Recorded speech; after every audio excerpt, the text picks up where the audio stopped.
He's the host of Man vs. Wild, and viewers have watched him do everything from rappelling down cliffs to eating everything from grubs to raw fish and even a fresh zebra kill. Tasty. His new autobiography titled, and we think it's a brilliant title, Mud, Sweat, and Tears, chronicles it all. It's already a bestseller in the UK and Australia. Welcome to you, Bear. What a pleasure. This is such a delight. We love you. I have to tell you, I'm sure your parents had all sorts of dreams and plans for you growing up, probably not imagining the life that you've had for you. Yeah, I mean, my dad always used to say, you've got to follow your dreams in life and look after your friends along the way. And, you know, luckily that mattered much more to him than good school reports.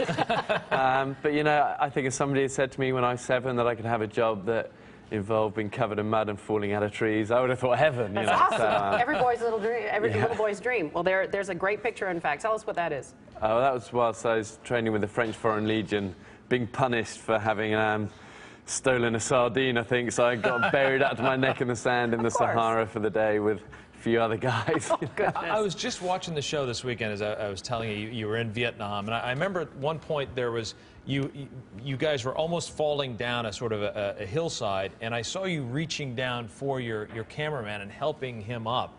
When you guys are in the bush or wherever you are, is it just the two of you, or are there a bunch of people? How does it work? No, we're a small team of 4 of us, but a very tight crew, and, you know, we're close because our lives depend on each other day in, day out. We've done it for 7 seasons now, and, you know, they're best buddies, and, you know, I always say they're the unsung heroes of the show, work incredibly hard, do everything I do, but backwards, you know? Right. So, yeah, but we do. I'm always helping them, they're always helping me. We need to look after each other, and that's why, God willing, we're still alive. You have incredible history. I mean, you were a scout as a young boy, and that's something that's very important to you. In fact, you became the youngest scout master. Is that correct title? Well, I'm chief scout for the 28 million kids around the world, and for me, that's just about encouraging young kids to get out there and live their own adventures a bit, and, you know, giving them access to adventures. You're the youngest that has ever been in that position, are you not? Yeah, probably the worst behaved and the scruffiest as well. But the thing is, all the scout leadership around the world are a bit like, you know, but the kids love it. Oh, the kids love it. They absolutely do. You've written this great book, and I know part of it is about what you do, but it's about your life as well.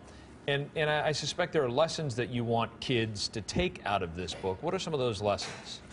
Well, I think the heart of the book is, you know, it's really where I got the skills that people see of Man vs. Wild, where I got them from growing up as a young boy, making mistakes, through all the Special Forces journey, what it's really like to go through that, Everest and beyond. But I think the lesson of it is that the rewards in life don't always go to the biggest or the bravest. They go to the people who can understand what it means to never give up, smile when it's raining, and keep giving heart to everything. Well, talk about what that actually means on a day-to-day basis, because, I mean, you've done some pretty incredible things that neither Frank or I would be brave enough to do. But there's something obviously in your brain that is not afraid. Or are you afraid when you're doing all of these Definitely things? afraid. You're not human if you're not afraid. But I think being brave is facing that fear, feeling that fear, and then pushing on and doing it anyway. And you look at the great survival stories, you know, it's not the people who've got the best knowledge or the best skills, because you can always learn that. The heart of survival is about the fire inside, you know, and that's what I love. And the wild pushes people, it squeezes us, and when we're squeezed, you see what we're made of, and we all have that fire. But sometimes it gets covered a little bit. Yeah, it does. And the wild just blows it away. So, Bear, your show is still on internationally. You had a falling out with Discovery domestic, or what? Tell us about that. Well, no, you know, they've been great partners for us. We've done 7 seasons of the show. You know, my granddad always used to say, you've got to finish strong and finish maybe 5 minutes too early than too late. So we've finished Man vs. Wild. But, you know, we're planning loads of fun new shows together, you know, keeping the DNA of adventure, pushing the boundaries, you know, and empowering people. And that's what I love through the TV shows, doing stuff that actually one day could save your life. Well, you've survived another visit here at the morning show. So add that to your list of accomplishments, my friend. Once again, his title of his autobiography, Mud, Sweat, and Tears, available in bookstores. A great read, too. Very inspiring. Bear, really a pleasure. Keep doing it, Bear. Thanks so much. Thank you, guys.